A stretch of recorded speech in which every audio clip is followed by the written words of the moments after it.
Welcome to the Top 10 Gardener with Master Gardener Ken Lain. Gardening can be challenging, but with Ken's tips, tricks, and top 10 advice, you'll reap huge rewards. Now, welcome your garden host, Ken Lain.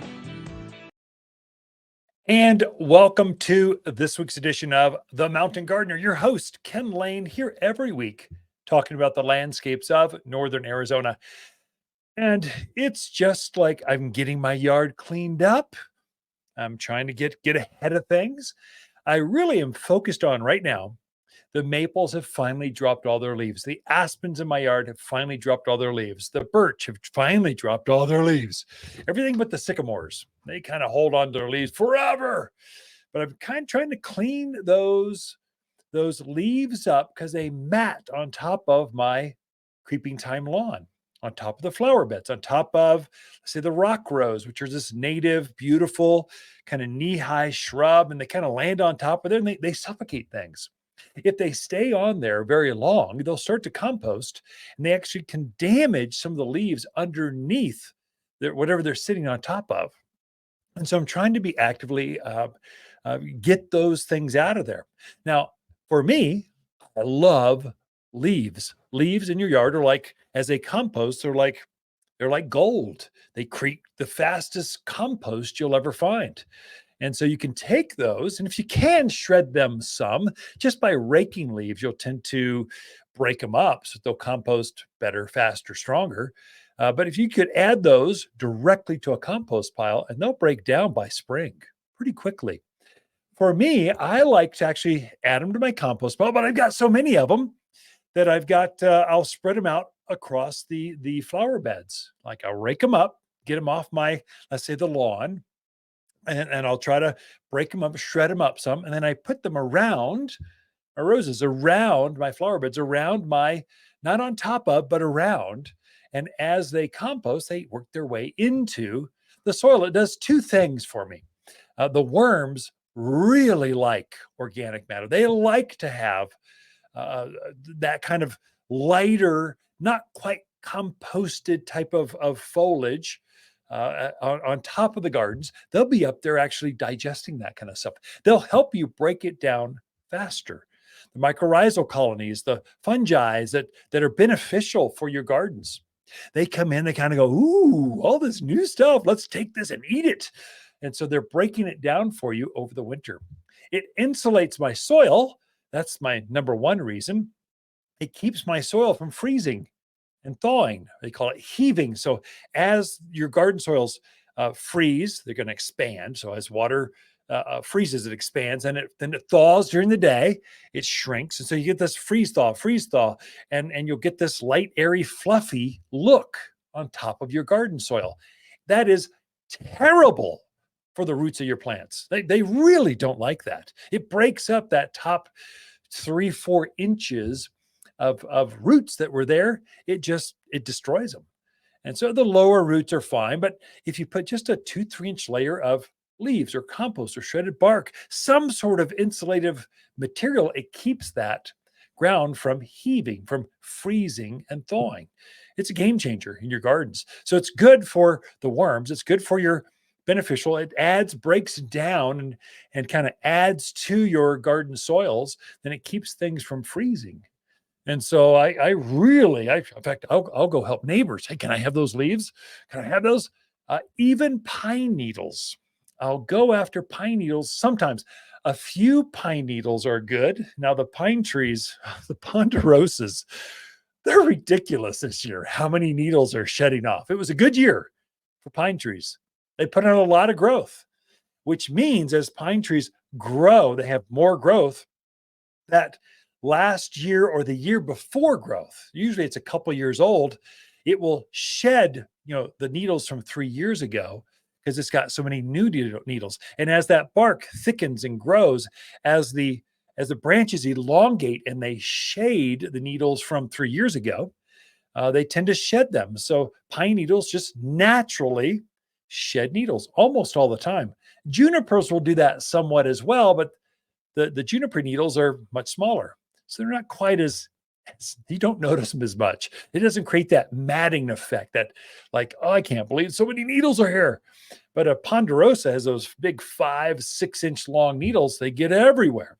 And so again, don't let them get so matted on top of your holly trees, on top of your dogwoods, on top of your other plants underneath those trees, underneath those pine trees. They can actually suffocate. They can do damage to some of the gardens or plants underneath. And this is a defensive mechanism. This is how pine trees or conifers, evergreens operate.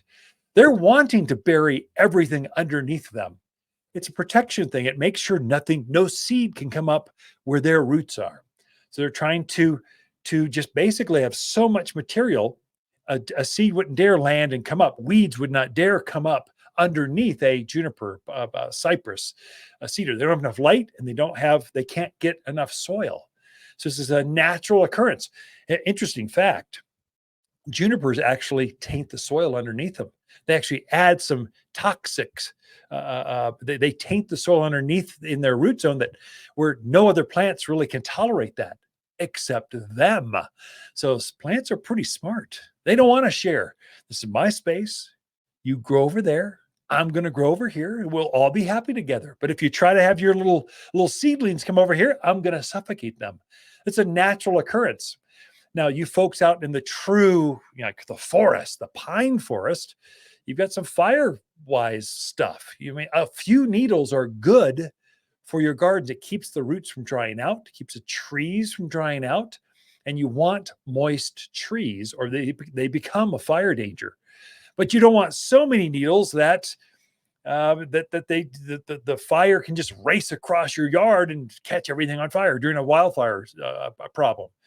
And so usually I'll tell folks, rake up most of the needles, clean things up. It's good for your plants underneath, and it reduces your fuel load is what they call it, the amount of stuff that can burn. But keep some on there. Keep a good 2-3 inch layer underneath the roots, protecting the roots of that pine tree, because it's unhealthy. They naturally want to protect themselves with some cover. Again, it keeps that soil from freezing, keeps the soil from drying out, keeps seedlings from coming in and invading their root structures. It keeps that plant healthier if you can do that. So some needles are good.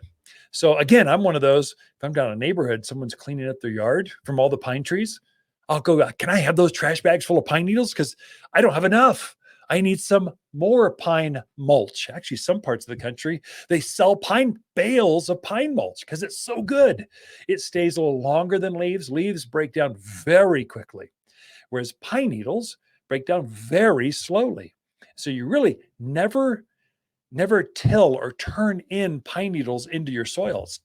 They break down so slowly. They're not going to do any real benefit for you. They almost do more detriment. And so keep them as a top dressing, a 2-3 inch layer around the gardens, around your roses. They're underneath your trees, your lilacs. They will love that stuff. So needles, the title of this segment is, Are autumn leaves good or bad for your gardens in fall? And the answer is they're very good, as long as you control them. Pine needles are very good as long as you control them. You don't have so many to start matting up and then suffocating or damaging the plants underneath. The days are pretty short right now, and plants are feeling it. And so if they're covered up with a few leaves for just a week or two, they're going, oh my gosh, I just need some sunshine. I need to be out in the sun. I'm cold. I need a nice tan out here in the yard because the days aren't, and if the leaves are there, they can't get tanned enough or create enough photosynthesis to keep them healthy. So they get this yellow hue to them. And once they get yellow, they kind of stay that way for the rest of winter until spring, till the days get longer. And then they come out of it and they green up and they're just fine. But keep some of that stuff raked up. I think pretty much we're over fall, autumn. Next week is winter, official start. The winter solstice starts. It's the shortest day of the year. Plants are going to feel it. So help them by cleaning those leaves up and then reusing those and spreading them out in other parts of the garden where even your birds They're going to love to peck around through there, looking at it. It keeps them warm. They can find food sources because it's attracting the worms underneath that layer of leaves. So, yes, leaves and needles are good for your gardens as long as they're in the right spot. Be right back with more information right after this. Look, if your wife, mom, or dad wants an ugly sweater for Christmas, get them a sweater, not some piece of plastic. But if someone you truly care about loves their garden, a gift card to Watters makes perfect sense. Next spring, she can pick exactly what she was hoping.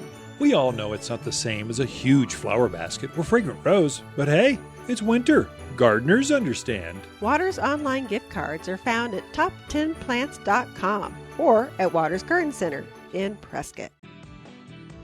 You're listening to Garden Master Ken Lain, owner of Watters Garden Center in Prescott.